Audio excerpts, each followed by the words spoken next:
Top 10 Large-Scale Fires in the World.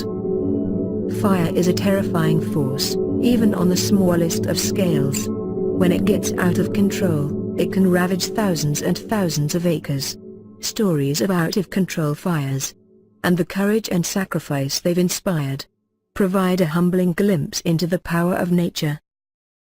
The Great Fire of Meraki.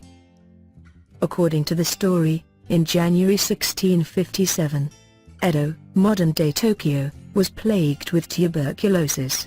A particular kimono seemed to be spreading the disease, as 3 successive owners died from TB after wearing it. On January 18, a Buddhist monk set the garment on fire. A gust of wind snatched it away, and it set the temple roof ablaze. The fire was said to have spread from there, giving the fire its other name, the long-sleeved kimono fire. When the fire was finally extinguished 2 days later, around 60% of the city was gone, and the death toll was estimated to be as high as 100,000, around a third of the city's population at the time. Edo was transformed radically after the fire, doubling in size and laid out under new guidelines to prevent future fires. The Great Porcupine Fire. The Great Porcupine Fire swept through northeastern Ontario in July 1911, at the height of a local gold rush, and was so named because many people took shelter from the wildfire by retreating to boats on Porcupine Lake. The fire burned out nearly 500,000 acres of forest, along with numerous towns and mining camps. The death toll is unknown. The survivors who took refuge on the lake have recounted some harrowing tales, including the story of a woman who gave birth while trapped on the boats. The nearby Salvation Creek got its name when it saved the lives of a group of miners. But others were less fortunate. When railcars of dynamite exploded, shockwaves sent across the water caused a number of people to drown.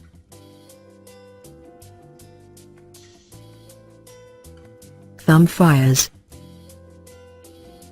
Wildfires destroyed huge parts of Michigan's Thumb in 1871 and 1881. During the first fire, many people couldn't even make it out of their homes, and many of those who did make it to the shores of Lake Huron were drowned in the choppy lake waters. Others tried to shelter in wells, and many died there. The 1871 fire laid the groundwork for the Great Thumb Fire of 1881 by drying out the wood that didn't burn. At least 300 people died in the fire, and 14,000 were made destitute and homeless. Some were permanently blinded by the heat and ash, but at least one man survived thanks to a bizarre stroke of luck. He had been out hunting and had killed an elk. He managed to gut the creature, crawl inside, and escape the worst of the blaze. The fire also precipitated the first large-scale disaster relief effort organized by the American Red Cross. Delft Thunderclap. On October 12, 1654, Cornelis Soeens walked into a gunpowder storehouse in the middle of the Dutch city of Delft. But some sources suggest the inspector was, rather unwisely, carrying a lantern. The explosion and the following fires destroyed about a quarter of the city. Around 100 people were confirmed dead, with the actual death toll unknown, and thousands were injured. Fires consumed many of the wooden homes that managed to survive the initial blast. Protestant preachers took the tragedy as a sign that the end times had been finally brought, instigated by the rise of the Catholics. Black Thursday. Brush fires are common in Australia, but in 1851, the high temperatures, dry months, and the high gum resin content of the native plants meant that the outback was a powder keg just waiting to go off. The culmination was on Black Thursday, February 6, when smoke from the fires blacked out the entire sky. Newspapers later reported that it wasn't only fires that swept across Australia, but also clouds of air filled with heat, fire, and suffocating sand. The Argus newspaper painted the horrible picture of men, women, and children trying to run on horseback, unable to stay ahead of the inferno. Areas that weren't destroyed by fire were still subjected to stifling heat and smoke, trapping countless people indoors to watch and hope the winds didn't change. Cloquet Fire. The 1918 Cloquet Fire lasted for only about 15 hours. But it killed hundreds of people and consumed around 3,900 square kilometers, 1,500 mi², of Minnesota forest. It was more accurately a series of around 50 separate fires caused by a combination of wind, dry weather, dry lumber and wood waste from the area's timber industry, and sparks from the area's trains. The fire smoldered for a while before the devastation really started. So the residents of Cloquet had enough warning to escape the worst of the blaze. More than 7,000 people were shuttled to safety by some of the same trains that started the fire. Peshtigo Fire. A series of 5 major fires broke out in the Great Lakes region on October 8, 1871. The most famous is the Chicago Fire. But the deadliest was the Peshtigo Fire. More than 1.5 million acres were consumed, more than twice the area of Rhode Island. Smoke was seen from Baltimore, and between 1,200 and 2,400 people were killed. Peshtigo itself was destroyed in a single hour. Survivors described the fire moving like a tornado. Some tried to flee on foot and burst into flames as they ran. Others tried to take shelter in nearby water, where some died from hypothermia. Others, thinking that it was a tornado, headed into their cellars and basements, where they succumbed to the heat. Bodies were still being found years later.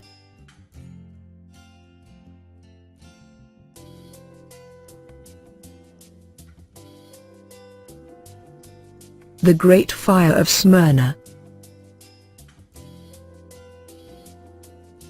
The most widely accepted date for the beginning of the fire that destroyed all of Smyrna is September 13, 1922.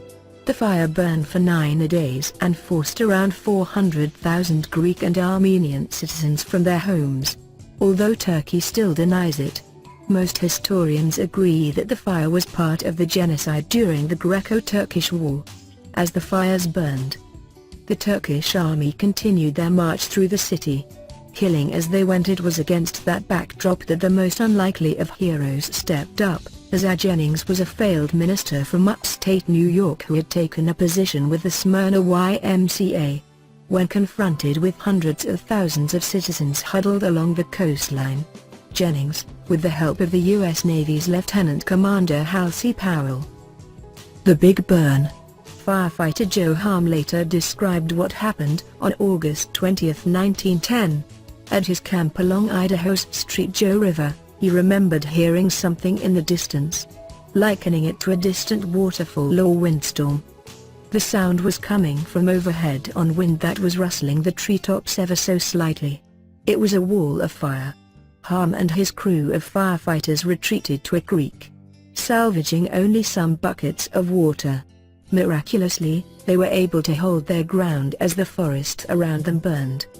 They were experiencing part of the Big Burn, also called the Big Blowout or the Great Fire of 1910, which destroyed a huge part of Idaho and Montana during the final days of an incredibly dry summer. Around 3 million acres were consumed by flames that sometimes raced through the forest canopy before descending to the ground. The fires resulted in renewed funding for the U.S. Forest Service. The Great Hinckley Fire.